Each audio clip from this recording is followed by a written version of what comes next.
ni wakati na aw minnu bɛ kan an lajɛ an b'a ladɔnniya k'a fɔ ko sɔgɔlen don Mifa production ani Ondu Tele jabaranin sanfɛla de la an bɛ décembre kalo tile 11 na san 2022 an ka dɔgɔkun kunnafoni ni ye o dili wagati selen ni dɔgɔkun in na an ka cɛmancɛ fanga ɲɛmɔgɔ colonel Asim Goita ale ni an ka jamana gouvernement dɔ olu ye lajɛ kɛ lajɛ kun bɛ ka boli fɛn min kan o de ye sanfila laban minnu tɛmɛna baara minnu kɛra an ka jamana na u kun bɛ ka hakili falen kɛ olu baaraw tagaboloya la o tɛmɛnen kɔfɛ fana u kumana ɲɛbila baara minnu bolo dalen don u bolo doni a nataw la u kumana o fana kan kalo 4 ɲɔgɔnna tɛmɛnen bana na an ka jamana minisiri ɲɛmɔgɔba fɔlɔ fɛ ni o ye Dr Choguel Kukala Mayiga décembre kalo tile 5 tɛmɛnen na ale baara ka o daminɛ o tɛmɛnen kɔfɛ fana a tilala k'a ɲini an ka jamana minisiri tɔw bɛɛ lajɛlen fɛ ko baara minnu kɛra k'a to bana na u ka se ka ɲɛfɔli k'a ye o kan Yakuba Gino ale chauffeur Bankas o labita ni so la kabini novembre kalo tile 3 tɛmɛnen san 2022 Sevare ale ni Banjagara ani ɲɔgɔn cɛ ale kun taara mɔgɔ dɔw fɛ minnu ma se ka lakodɔn kalo 4 ani tile 4 tɛmɛnen kɔfɛ décembre kalo tile 7 tɛgɛ sera ka da a kan a somɔgɔw olu sera ka ye nka a lasɔrɔla cogoya min na an ma kunnafoni sɔrɔ o kan Mamedi Jula Darame ale be mouvement ensemble pour le redressement na décembre kalo tile 2 tɛmɛnen ale kun ɲɛma tununa a kun taara yɔrɔ min na o kun ma se ka lakodɔn nka décembre kalo tile 5 tɛmɛnen na a sera ka ye a donna a ka denbaya la nka a lasɔrɔla cogoya min na an ma kunnafoni sɔrɔ o la ale ka yeli tɛmɛnen kɔfɛ wagati ni damadɔni min muso dɔ ale ni a den ye Bamako ani Kati ni ɲɔgɔn cɛ olu yɛrɛ fana u ɲɛma tununa o senfɛ Yorusukaw ka fara Bamakoka dɔw kan olu y'a ɲini an ka jamana lakana baarakɛbagaw fɛ ko hali bi u ka caman fara lakana kan ko sabula mɔgɔ caman bɛ minnu ɲɛma tununa ni tɛgɛ ma se ka da olu kan ni o dɔ ye autorité administrative dɔw fana ye Ali Sise n'ale ye sous-préfet ye Farako ka fara Dirisa Sanogo kan n'ale ye préfet Gourma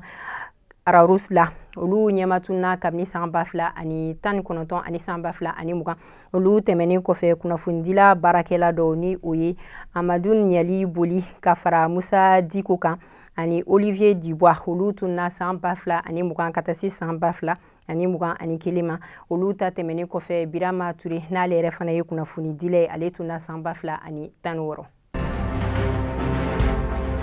n'an bɔra yen an bɛ taga Jala ale bɛ Bafulabe mara la décembre kalo tile 5 tɛmɛnen nɛgɛ ɲɛ 20 o wagati la min ye marifa jatigɛlikɛla walekɛla dɔw ye u nana bolimafɛn sen 2 o 3 ɲɔgɔnna la u ye binkali wale ta ka ɲɛsin eaux et forêts olu mɔgɔw ka posi ma u ka o binkali senfɛ ekɔli karamɔgɔ dɔ ni ale bɛ bɔ Wasala ani ka fara eaux et forêts baarakɛla kelen kan a binkali ninnu senfɛ olu jukina nka Ala barika la ko mɔgɔ ma to a ko da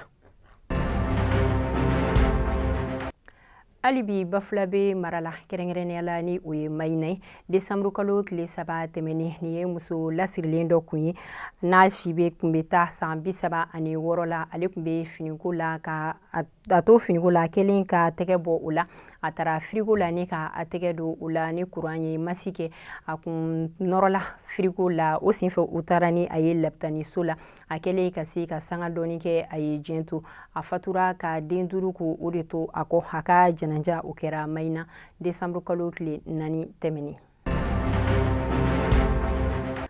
décembre kalo tile 5 tɛmɛnen na Hansongo mara la ni u ka tuguda dugu dɔ bɛ yen n'a bɛ fɔ o ma ko Ntigar ka fara dugu 2 wɛrɛ kan ni a bɛ fɔ o ma ko Ina Labab ale ni Toilette olu bɛ Tinama ale fanfɛla de la min ye binkalikɛlaw ye olu ye binkali wale ta ka ɲɛsin yenkaw ma a yirala k'a fɔ ko mɔgɔ caman ko olu tora a ko da fɛ wa ko ni binkali ninnu kɛra ko ka sɔrɔ kun jɔnjɔn tɛ a la Koro mara la décembre kalo tile 5 nin kɛra u ka sigida dɔ la ni o ye Toroli ale ni Huro Koro Hini o fanfɛla la min ye marifa tigilamɔgɔ dɔ ye min ma se ka lakodɔn o ye dan sigi sɛnɛkɛla dɔ ale ka ɲɛnɛmaya la a bɔtɔ foro la nka min ye sɛgɛsɛgɛli olu koɲa o bɛ sen na Jago ale ye ji min ta ni o ye ji dɔ tamasire n'a bɛ fɔ o ma ko o mineral ale usine o be Kati fanfɛla la a be yɔrɔ min yɛrɛ la ni o tɔgɔ ko Jago. Décembre kalo tile 6 tɛmɛnen nɛgɛ ɲɛ 20 o tɛmɛnen ni sanga 30 tasuma kasara o donna yɔrɔ la ni ka tiɲɛni caman kɛ usine yɛrɛ kɔnɔ. An ye kunnafoni min sɔrɔ o koɲa la a yirala k'a fɔ ko conteneur 19 o ni a kunkan fɛn bɛɛ lajɛlen ko olu sɛbɛkɔrɔ jenina. O senfɛ Kati sapeur pompier mɔgɔw olu ye wuli ka jɔ kɛ sufɛla fɛ ni ka o seko kɛ walasa tasuma in a bɛ se ka lasa cogoya min na. Nka an ye kunnafoni min sɔrɔ fɔlɔ ko mɔgɔ ma to a ko da fɛ. An lamɛnbaga ni an lajɛbagaw bɛɛ lajɛlen an sera ka kunnafoni minnu sɔrɔ ka ɲɛfɔlikaw ye o kan o kɛra nin an bɛ foliba lase aw bɛɛ lajɛlen ma. O tɛmɛnen kɔfɛ fana an bɛ foliba lase an ka dibila baara kɛbagaw ma. Ala ka bɛn ni basigi ka o sabati Mali la ani diɲɛ fan tɔw bɛɛ lajɛlen la. A k'an bɛn o la sanga wagati wɛrɛ ni Ala ka jɛ ye.